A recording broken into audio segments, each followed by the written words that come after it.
রেমিট্যান্সে জনশক্তি রপ্তানির প্রতিফলন নেই, সমাধান কি? বিস্তারিত জানতে ভিডিওটির শেষ পর্যন্ত দেখুন। প্রবাসীদের পাঠানো রেমিট্যান্স দেশের বৈদেশিক মুদ্রার রিজার্ভের অন্যতম উৎস। কোভিড মহামারীর পর দেশ থেকে বিভিন্ন দেশে ব্যাপক হারে জনশক্তি রপ্তানি হলেও রেমিট্যান্সে তা কোনোভাবেই প্রতিফলিত হচ্ছে না। চাপের মুখে কেন্দ্রীয় ব্যাংকের কয়েকজন কর্মকর্তা ব্যাংকগুলোকে বেশি হারে রেমিট্যান্স কেনার পরামর্শ দিলেও টাকার প্রবাহ বাড়াতে পারেননি। বিশ্লেষকরা বলেছেন, অবৈধ অর্থ উপার্জনকারীরা এ দেশ থেকে অর্থ পাচারে হুন্ডিকে ব্যবহার করছে। আর এ হুন্ডি গিলে নিচ্ছে দেশের অধিকাংশ রেমিট্যান্স। বাংলাদেশ ব্যাংকের তথ্য বলছে, সদ্যবিদায়ী এপ্রিল মাসে বিদেশে অবস্থানকারী বাংলাদেশিরা $204 কোটি রেমিট্যান্স পাঠিয়েছেন। দেশীয় মুদ্রায় যার পরিমাণ প্রায় 22,440 কোটি টাকা, প্রতি ডলার সমান $110 ধরে। এ মাসে দৈনিক গড়ে এসেছে $6,80,00,000 বা $748 কোটি টাকা। যদিও রেমিট্যান্সে তথ্য নিয়ে সন্দেহের সৃষ্টি হয়েছে। তথ্য বলছে, সাধারণত ঈদের আগে পরিবারের কেনাকাটা সহ বিভিন্ন কারণে দেশে রেমিট্যান্স বেশি পাঠান প্রবাসীরা। সেক্ষেত্রে ঈদের পর রেমিট্যান্স প্রবাহ কিছুটা কমে। কিন্তু চলতি বছর এপ্রিলে বিষয়টি ঘটেছে পুরো উল্টো। ঈদের আগে এপ্রিলের প্রথম 12 দিন মোট রেমিট্যান্স এসেছে $87,60,00,000। প্রতিদিন রেমিট্যান্স এসেছে গড়ে $7,30,00,000। এরপর 13 থেকে 26 তারিখ পর্যন্ত 14 দিনে রেমিট্যান্স এসেছে $80,40,00,000। প্রতিদিন গড়ে এসেছে $5,74,00,000। কিন্তু এপ্রিলের শেষ 4 দিন গড়ে রেমিট্যান্স এসেছে $9,05,00,000।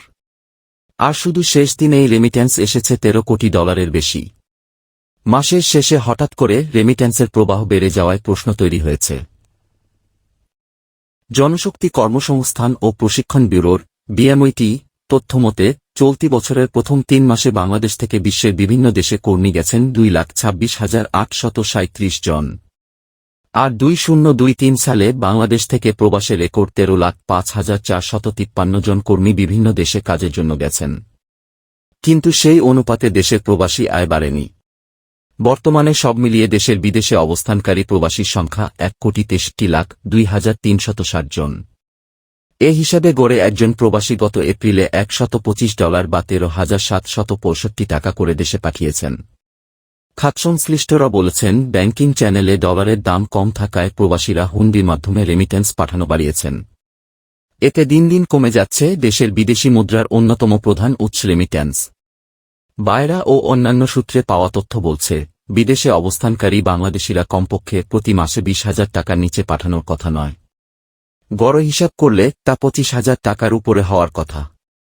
কিন্তু তথ্য অনুযায়ী তা 13-14,000 টাকা হচ্ছে। এটা কোনোভাবেই সম্ভব নয়। হুন্ডি বা অবৈধ পথে রেমিট্যান্স বন্ধ করা গেলে এটি বেড়ে দাঁড়াবে 25,000 টাকার বেশি। সে হিসাবে এপ্রিলেও গড়ে প্রবাসীদের মাথাপিছু 10,000 টাকার বেশি হুন্ডি হয়েছে। জনশক্তি রপ্তানিকারকদের সংগঠন Bangladesh association of international recruiting এজেন্সিজের বায়রা যুগ্ম মহাসচিব মোহাম্মদ ফখরুল ইসলাম কালবেলাকে বলেন, বিএমইটি জনশক্তি রপ্তানির যেই তথ্য দিয়েছে সেটি সঠিক নয়।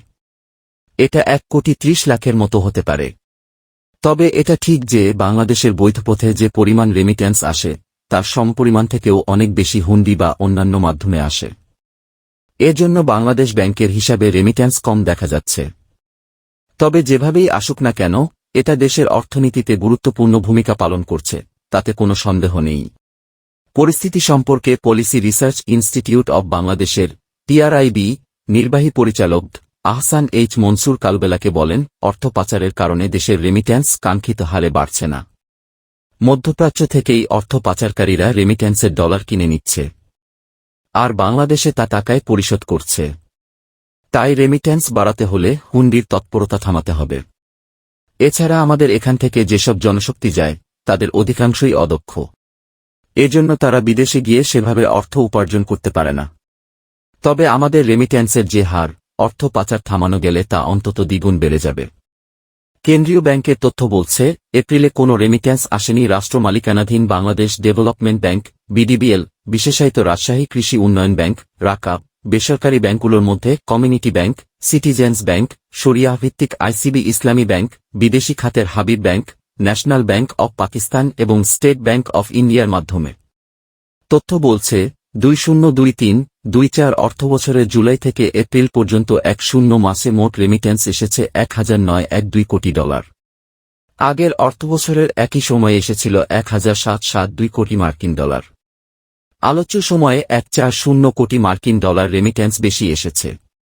এদিকে রেমিট্যান্সের উত্থান পতনের কারণে দেশের বিদেশি মুদ্রার রিজার্ভও কমছে। গতকাল বৃহস্পতিবার দেশের মোট রিজার্ভ দাঁড়িয়েছে 2523 কোটি ডলার বা 25.23 বিলিয়ন। আন্তর্জাতিক মুদ্রা তহবিলের IMF হিসাব পদ্ধতি BPM-6 অনুযায়ী 1995 কোটি ডলার বা 19.95 বিলিয়ন ডলার। গত বছরের এই সময়ে মোট রিজার্ভের পরিমাণ অনেক বেশি ছিল, 30.96 বিলিয়ন বা 3118 কোটি ডলার।